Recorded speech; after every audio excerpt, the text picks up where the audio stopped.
Nerve impulse को आप कैसे डिफाइन करेंगे? आपने जो बुक में इसके लिए डेफिनेशन पढ़ी हुई है, मैं उनको उसको रिकॉल करता हूं। सादा सी डेफिनेशन आपने पढ़ी, the electrochemical change which travel on the membrane of the neuron is called nerve impulse. या आपने एक और डेफिनेशन पढ़ी, the wave of depolarization and repolarization on the membrane of the neuron is called what? Nerve impulse, है ना जी। Wave of what? Wave of depolarization and repolarization.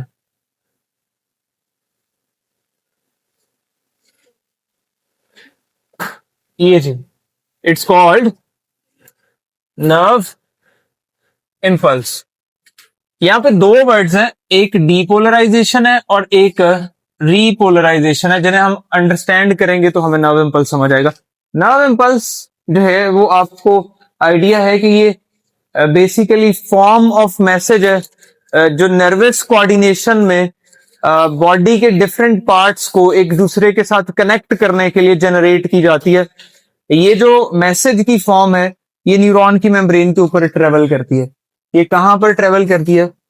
और एक बॉडी के पार्ट का मैसेज बॉडी के दूसरे पार्ट को देती है। इसे कहते हैं नर्वस कोऑर्डिनेशन। इसे क्या कहते हैं? Nervous coordination. ओके, तो जब आप नर्व इम्पल्स को देखेंगे तो सबसे पहले आपको न्यूरॉन की मेम्ब्रेन, जिसे आप न्यूरोलीमा कहते हैं, उसे समझना चाहिए। ओके, तो ये हमारे पास जो है, लेट सपोज ये न्यूरॉन की मेम्ब्रेन है, ये हमारे पास न्यूरॉन की मेम्ब्रेन है और इसे हम थोड़ा अंडरस्टैंड करने की कोशिश करते हैं। ये जी, इसे हम क्या कहते हैं?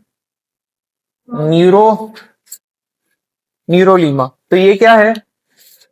न्यूरोलीमा। ओके, ये है जी न्यूरोलीमा। इस न्यूरोलीमा के बाहर वाली साइड पर ये क्या है? Extra cellular matrix. और ये क्या है जी? इनर साइड पे साइटोप्लाज्म। ये जी, इसकी मेम्ब्रेन के ऊपर कुछ पाए जाते हैं क्या? Membrane transporter proteins like that.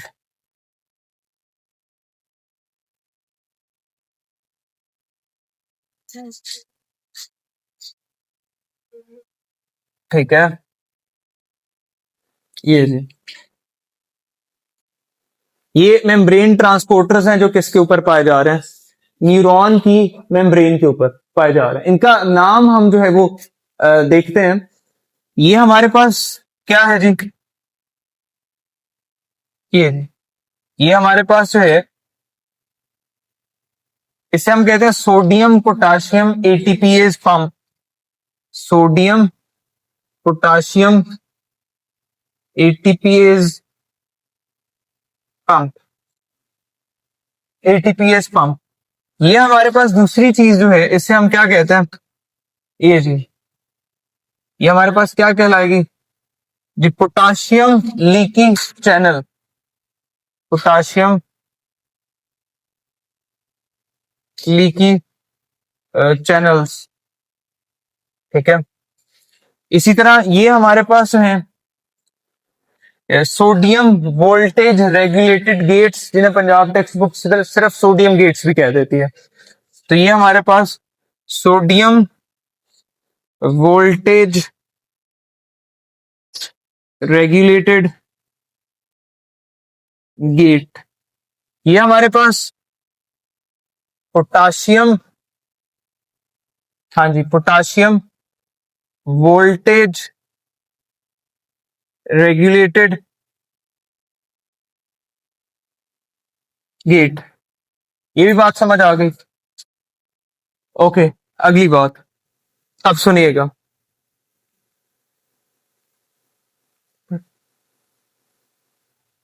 Okay,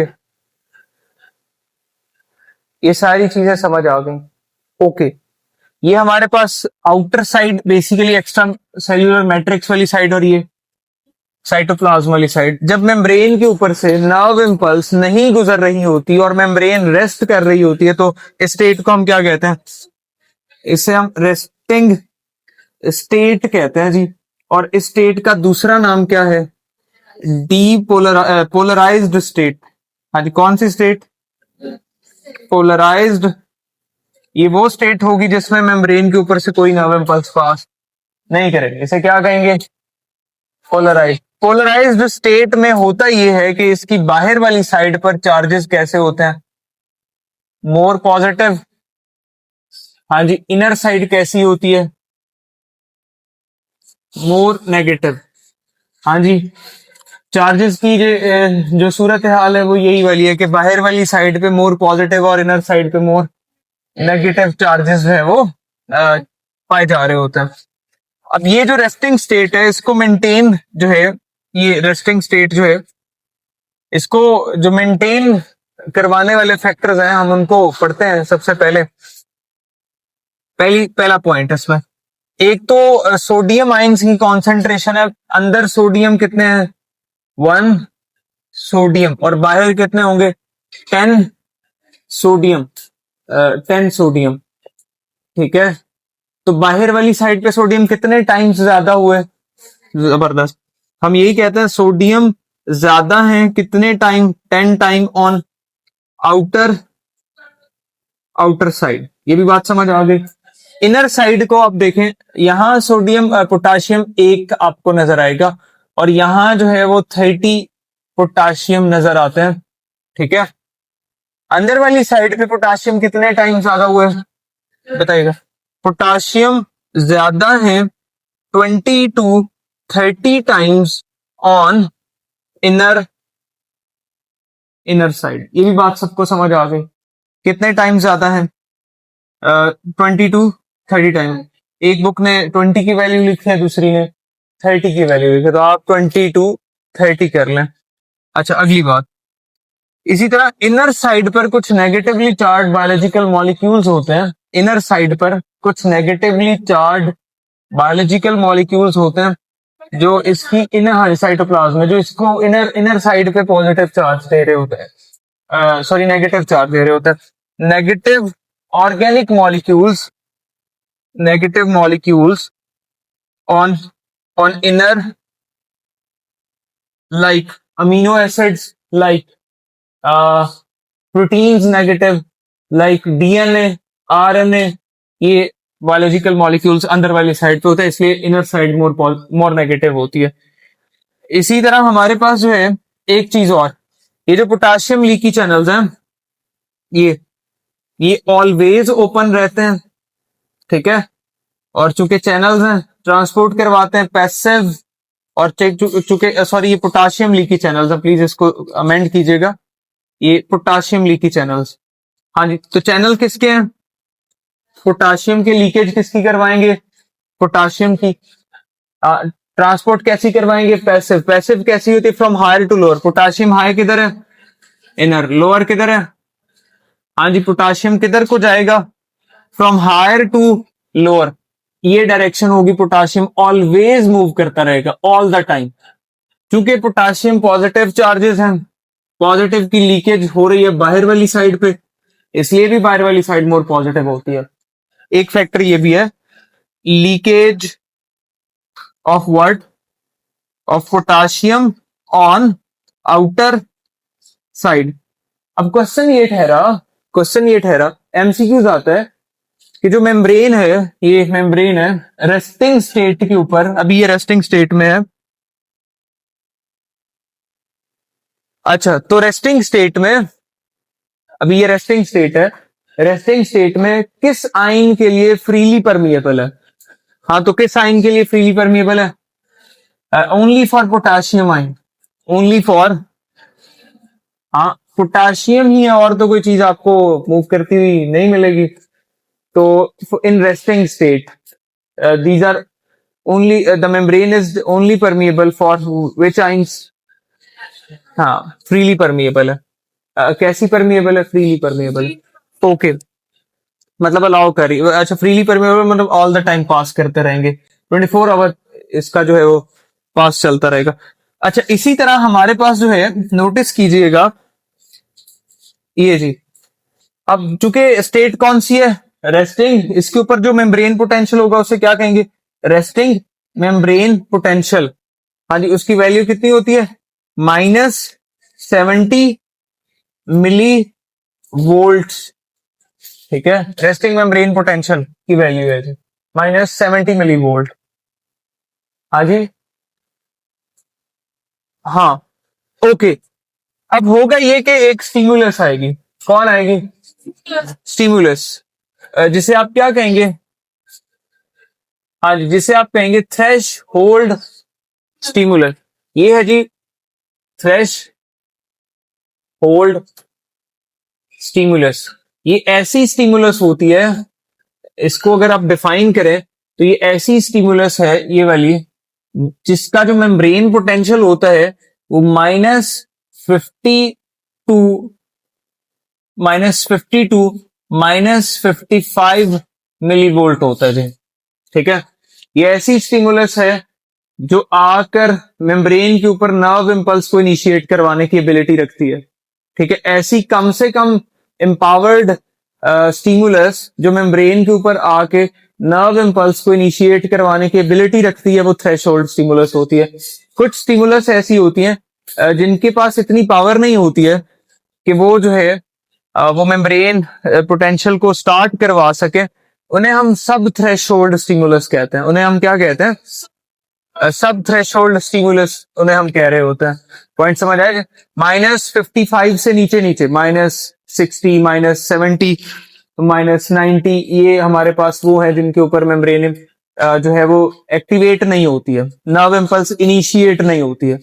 point समझ आए, तो ऐसी स्टिमुलस जो नर्व इम्पल्स को इनिशिएट करवाने की एबिलिटी ना रखती हो उसे सब थ्रेशोल्ड स्टिमुलस कहते हैं। मिसाल के तौर पे हमारी स्किन के ऊपर, हमारी या हमारी बॉडी में हमारे अपने सेल्स से 10 टाइम्स ज्यादा बैक्टीरिया रह रहे होते हैं, लेकिन हमें कभी फील नहीं हुआ कि वो रह रहे हैं या मतलब जो है वो नहीं रह रहे हैं, हमें नहीं कभी पता चला। क्यों, क्योंकि वो जो स्टिमुलस जो है वो दे रहे हैं वो सब थ्रेशोल्ड है, और उससे हमारी बॉडी जो है उसमें नर्व इम्पल्सेस एक्टिवेट नहीं कर रही है। पॉइंट समझ आया कि नहीं जी, ओके।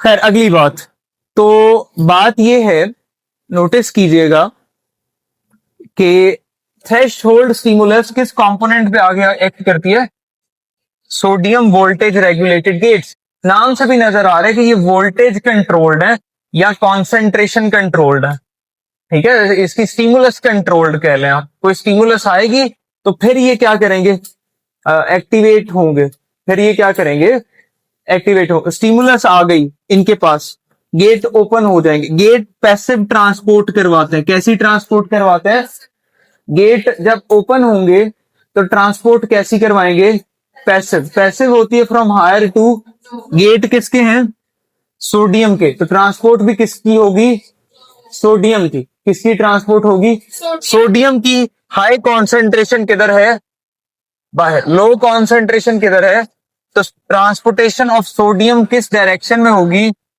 जब ये ओपन होंगे सोडियम वोल्टेज रेगुलेटेड गेट्स तो सोडियम अंदर की तरफ ड्रॉप करना स्टार्ट कर देंगे। और चार्जेस, चूंकि सोडियम पे चार्ज कौन सा है, देखिए अगर आप बोलेंगे साथ साथ तो आपको अच्छे से समझ आएगी। ठीक है, तो आप तवज्जो करें इधर।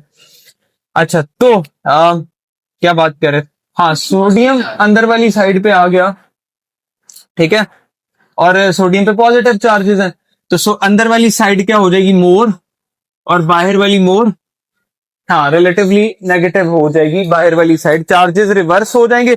इस स्टेट को हम क्या कहते हैं, हाँ डी पोलराइजेशन, हाँ जी डी पोलराइजेशन।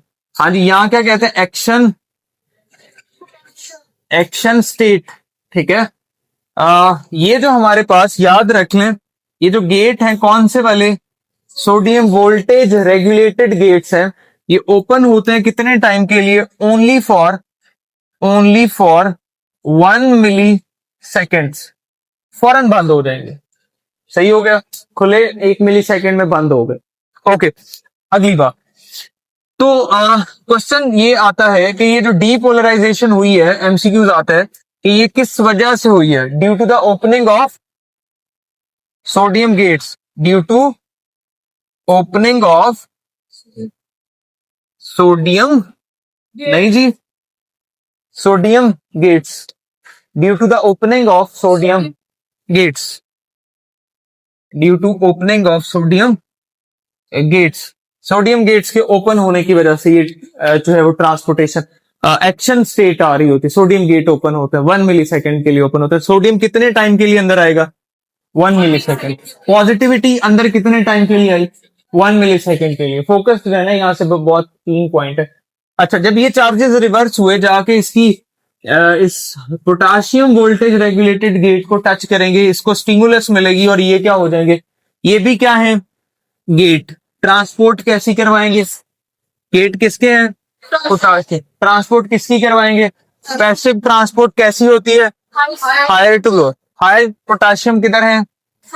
लोअर किधर है? जब ये ओपन होंगे तो डायरेक्शन क्या होगी पोटाशियम की? वेरी गुड, साइटोप्लाज्म से एक्स्ट्रा सेल्यूलर मैट्रिक्स की तरफ। ये बात समझ आई कि कोई नहीं आई? पोटाशियम जा चुके हैं किधर? पता है, जिसकी वजह से अब चार्जेस फिर से क्या हो जाएंगे? चार्जेस क्या हो जाएंगे? हाँ, चार्जेस क्या हो जाएंगे? रिवर्स। ओके, अब सुनिएगा, जब चार्जेस रिवर्स होंगे तो आउटर साइड वंस अगेन क्या हो जाएगी? पॉजिटिव। और इनर साइड क्या हो जाएगी? आपको ऐसा नहीं लग रहा है कि ये हमारे पास जो है वो वही स्टेट गेन करने की कोशिश है जो पहले थी, बाहर पॉजिटिव और अंदर नेगेटिव, अब वैसी स्टेट दोबारा से गेन करने की कोशिश है। इसे हम क्या कहते हैं? रीपोलराइजेशन। ये क्या है? रीपोलराइजेशन। अच्छा, रीपोलराइजेशन जो है, अब इसमें एमसीक्यू आते हैं, ये किस वजह से हुई है? Due to the opening of potassium gates. हाँ जी, due to opening of potassium, हाँ जी, पोटाशियम गेट्स। पोटाशियम गेट्स की ओपनिंग की वजह से ये सारा प्रोग्राम चला है रीपोलराइजेशन का। पता चला कि कोई नहीं? हाँ जी, ओके। पोटाशियम गेट का एक मसला है, मसला चेक करिएगा। मसला ये है कि ये ओपन रहते हैं कितने टाइम के लिए? 2 to 3 मिली सेकेंड्स के लिए। Open for 2 to 3 milli seconds. कितने टाइम के लिए? They will open for 2 to excellent 2 to 3 milli seconds के लिए ओपन रहेंगे। कितने टाइम पीरियड के लिए ओपन रहेंगे? अब इट मींस के पोटाशियम गेट अगर 2 से 3 मिली सेकेंड के लिए ओपन रहे हैं तो पोटाशियम बाहर कितने टाइम के लिए मूव किया होगा? 2 से 3 मिली सेकेंड के लिए। और पोटाशियम पे चार्ज कौन सा है? और इसका मतलब है कि बाहर जो पॉजिटिविटी गई है वो कितने टाइम पीरियड के लिए गई है? 2 से 3 मिली सेकेंड के लिए गई है। जबकि जो अंदर आई थी वो कितने टाइम पीरियड के? आपको चाहिए तो ये था मेम्ब्रेन को कि अंदर 1 सेकेंड मिली सेकेंड के लिए आई है पॉजिटिविटी, तो बाहर भी 1 सेकेंड के लिए चली जाती तो बैलेंस हो जाता। लेकिन मसला क्या हुआ? इन्होंने जल्दी बंद होना था पर ये बंद नहीं हुए, इसलिए बाहर पोटाशियम जो है वो जरूरत से 2 से 3 गुना ज्यादा चले गए। पॉजिटिविटी डबल से ट्रिपल बाहर हो गई, है ना, जितनी चाहिए थी। इस स्टेट को हम क्या कहते हैं? Hyper polarization. Hyper polarization. MCQ आता है हाइपर पोलराइजेशन की वजह क्या है? Due to delay in the closing of potassium gate. जल्दी क्लोज नहीं हुए, है ना भाई। इसको लॉक कर दें क्योंकि ये फिर अब बच्चे आना शुरू हो गए हैं तो अपना प्रोग्राम शुरू करते हैं। तो हाइपर पोलराइजेशन किस वजह से है? Due to delay of closing of potassium gates, है ना जी, क्योंकि वो तो जल्दी बंद नहीं हुए। हाइपर पोलराइज्ड स्टेट आ जाएगी। कौन सी स्टेट आ जाएगी? Hyper polarized state. डन हो गया जी। मेम्ब्रेन कोशिश कर रही थी कि वो गेन करे पोलराइज्ड स्टेट को, इसलिए मेम्ब्रेन ने करवाई कोशिश रीपोलराइजेशन की। हाँ, ताकि पोलराइज्ड स्टेट गेन कर ली जाए, लेकिन मसला ठहरा कि हाइपर पोलराइजेशन हो गई क्योंकि पोटाशियम गेट जल्दी बंद ही नहीं हुआ। ये बात समझ आ गई सबको? अच्छा, अगली बात, अब क्या किया जाएगा, रिफ्रैक्टरी पीरियड चलाया जाएगा। क्या किया जाता है? Refractory period. हाँ, रिफ्रैक्टरी पीरियड में जो है हमारे पास स्पेसिफिकली, बाकी ये भी बंद हो जाएगा, ये भी बंद हो जाएगा, ये तो ऑलवेज ओपन रहता है, ये तो चलता रहेगा, इसकी तो बात ही ना करें ना, आप इसको बाहर निकाल। ऑन रहेंगे कौन? सिर्फ sodium potassium ATPase pump refractory period में। हाँ, ये रिफ्रैक्टरी पीरियड रेस्टिंग स्टेट को रीगेन करने की कोशिश है। हाँ, रेस्टिंग स्टेट को रीगेन करने की। सोडियम पोटाशियम एटीपीएस पंप, ये पंप ऑन होंगे तो क्या होगा? जब ये ऑन होंगे तो ये बात याद रखनी है आपने जी, ये करते क्या है, एक साइकिल में 3 सोडियम बाहर ड्रॉप करते हैं और 2 जो है वो क्या अंदर ड्रॉप करते हैं, 2 potassium. What is the reason? ऐसा क्यों कर रहे? हुआ ये कि गलती से या इंटेंशनली या अनइंटेंशनली सोडियम अंदर आ चुके थे।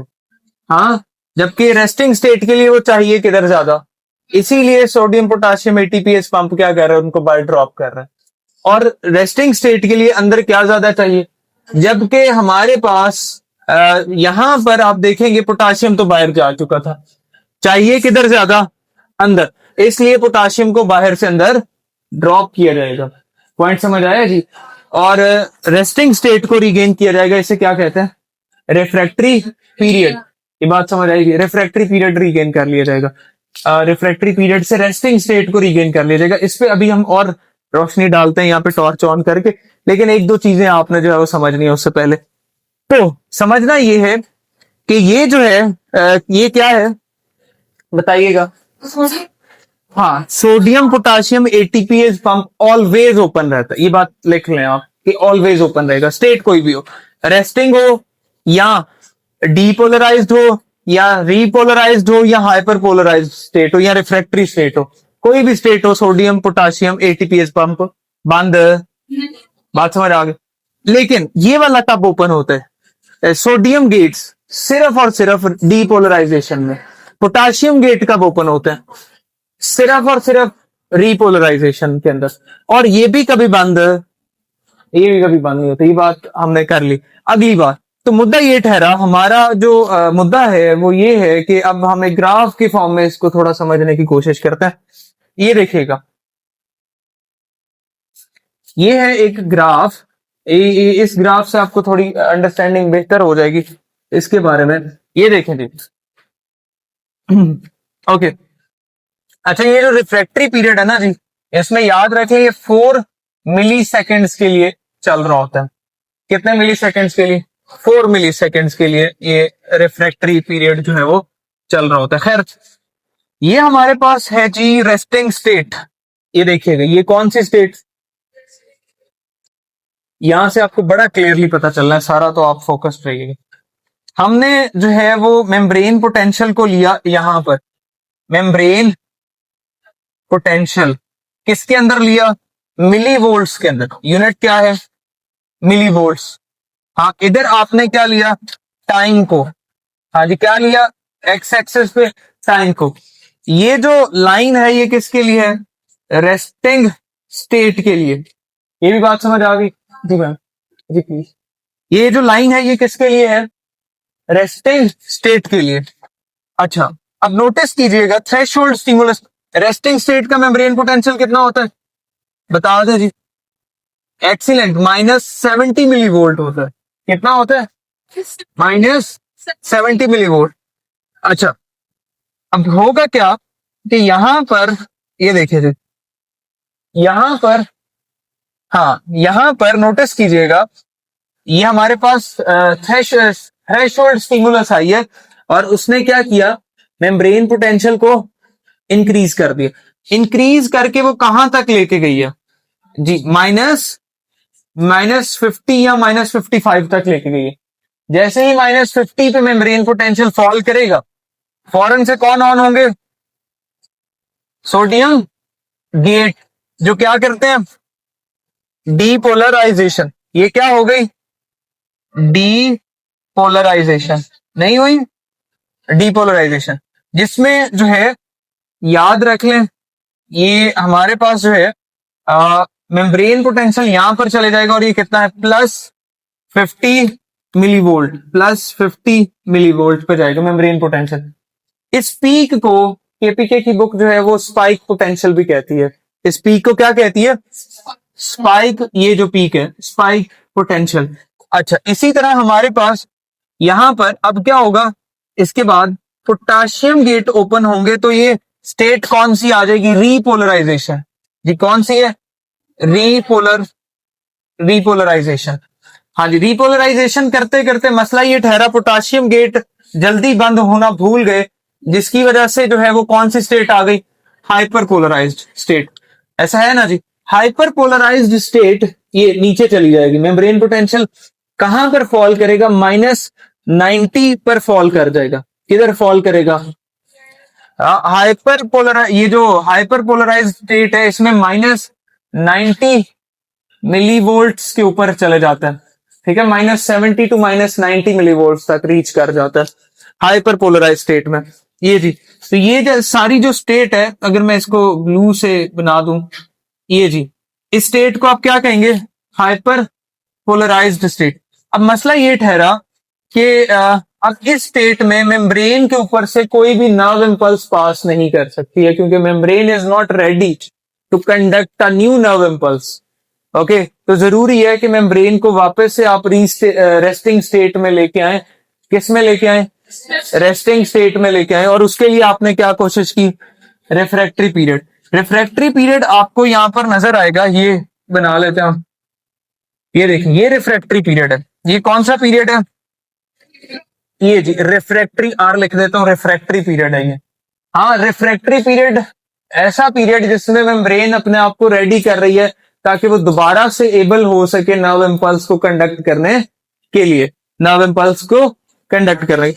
जो हमारे पास ये जो है ना, वो क्या नाम है? Refractory period. ये भी दो तरह का होता है।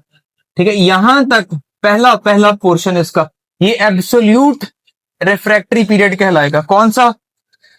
Absolute refractory. और आगे वाला रिलेटिव रिफ्रैक्टरी पीरियड कहलाएगा। ठीक है, पहला एब्सोल्यूट है ऐसा रिफ्रैक्टरी पीरियड का जोन जहां पर अगर इंटेंस स्टिमुलस भी आए, इंटेंस स्टिमुलस भी, तब भी नर्व इंपल्स इनिशिएट नहीं होगी, उसे कहते हैं एब्सोल्यूट रिफ्रैक्टरी पीरियड। मतलब बहुत हाई इंटेंसिटी की स्टिमुलस आई है फिर भी नर्व इंपल्स इनिशिएट नहीं हुई। और दूसरा है रिलेटिव रिफ्रैक्टरी पीरियड। इसमें क्या होगा कि अगर आप स्टिमुलस की इंटेंसिटी को हाई कर देंगे तो नर्व इंपल्स इनिशिएट कर जाएगी। बात समझ आ गई? उसे कहते हैं रिलेटिव रिफ्रैक्टरी पीरियड।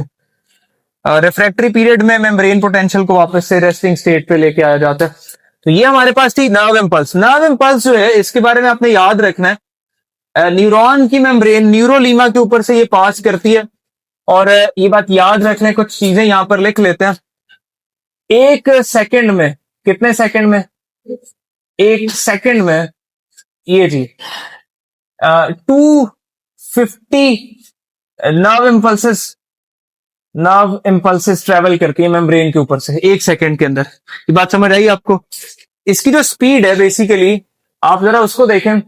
एक न्यूरॉन होती है, कौन सी? Non myelinated. उसके ऊपर जो स्पीड होती है वो 1 to 3 मीटर पर सेकंड होती है। कितने मीटर पर सेकंड? 1 से 3। वॉकिंग स्पीड ऑफ मैन है ये बेसिकली ना। एक होती है माइलिनेटेड। हाँ जी, माइलिनेटेड। इसके ऊपर जो हमारे पास स्पीड है वो 100 मीटर पर सेकंड। ये नॉर्मल स्पीड है। ये क्या स्पीड है? नॉर्मल। अच्छा, इसी तरह इसकी जो मैक्सिमम स्पीड होगी, हाँ जी, वो कितनी होगी? माइलिनेटेड के ऊपर ही स्पीड 120 मीटर पर सेकंड। ये क्या हो जाएगी? मैक्सिमम। बात समझ आई जी? अगली बात अब सुनिएगा कि हमारी बुक्स का इस पे एक पर्सपेक्टिव है। वो ये है कि यहां पर जो है वो ये जो माइलिनेटेड न्यूरॉन है, हाँ जी, एक बुक ये भी कहती है कि ये मैक्सिमम जो जारी होती है ना जी, एक बुक हमारे पास जो है गालिबन सिंध बुक लिखती है कि ये 150 मीटर पर सेकंड तक भी जाती है। ठीक है, इसी तरह फेडरल की बुक ये कहती है कि ये जो माइलिनेटेड न्यूरॉन के ऊपर स्पीड है, इसके ऊपर ये जो स्पीड है ये 50 टाइम्स ग्रेटर है, 50 टाइम्स ग्रेटर है किससे, ग्रेटर देन नॉन माइलिनेटेड। ठीक है, ये किसकी स्टेटमेंट है जी, एफटीबी की स्टेटमेंट है।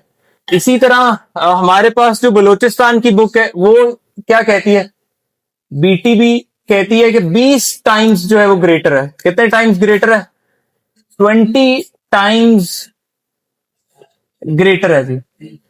ठीक है, माइलिनेटेड न्यूरॉन के ऊपर।